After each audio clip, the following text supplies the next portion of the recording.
Tech Cocktail Conversations, candid insights from startup founders, entrepreneurs, and thought leaders from around the globe.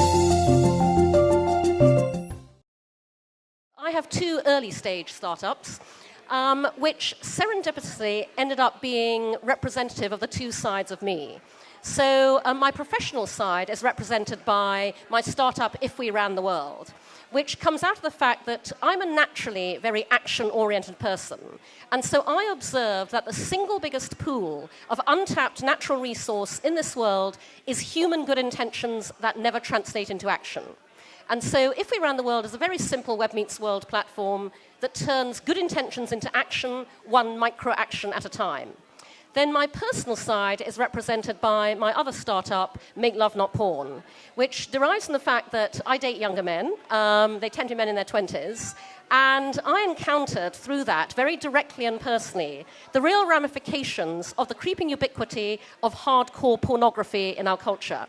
So we now live in an era where, essentially, because we're a society where everybody has sex but nobody ever talks about it, hardcore porn has become, by default, the sex education of today. And that's not necessarily a very good thing. So MakeLoveNotPorn.com is a site that posts the myths of hardcore porn and balances them with the reality. The construct is porn world, real world. This is what happens in the porn world, this is what happens in the real world.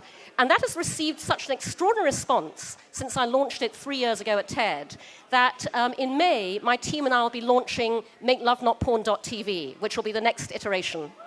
I am planning to take every dynamic that exists out there in social media currently and apply them to the one area that no social media network or platform has ever gone or will ever dare go, which is sex. I want to socialize real-world sex. I would like to make real-world sex socially acceptable and socially shareable in a way that nobody else has ever achieved. So I've got a pretty big goal, but I can promise you that my team and I have something very interesting with which to deliver it. It's kind of a two-in-one hiring philosophy, which is that I demand extraordinary. I only hire extraordinary, and so I'll work with extraordinary talent wherever I find it. So they have to be extraordinarily brilliant at what they do, but they also have to be very, very nice people.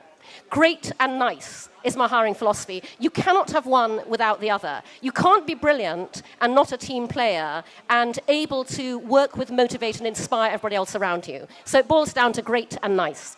My favorite part of startup life is exemplified by my favorite quote of all time, which is Alan Kay, who said, in order to predict the future, you have to invent it. What I love about operating a startup is that you can invent the future. You can decide what you want the future to be, and you can make it happen, which is exactly what I and my team are doing, and that's what I absolutely love. To some extent, the single biggest challenge I've faced is that I represent the double whammy of unfundability. I'm female and I'm older.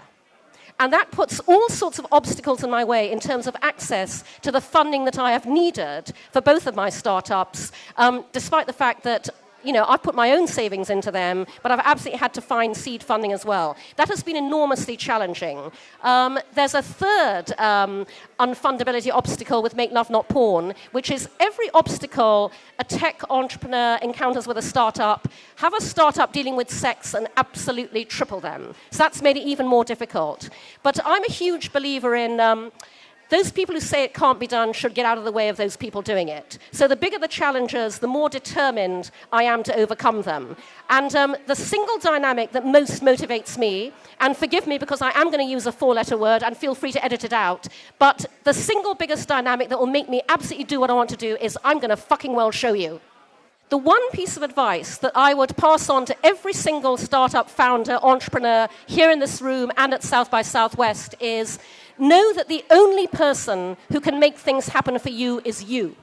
It's very easy at an event like this to get carried away with the idea that it's all about networking, it's all about contacts, it's all about connections. You'll meet somebody.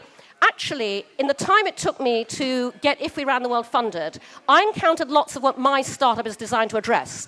Lots of good intentions, very little action. At the end of the day, the only person who can make your startup happen is you, and you need to know that, and you need to act on it accordingly.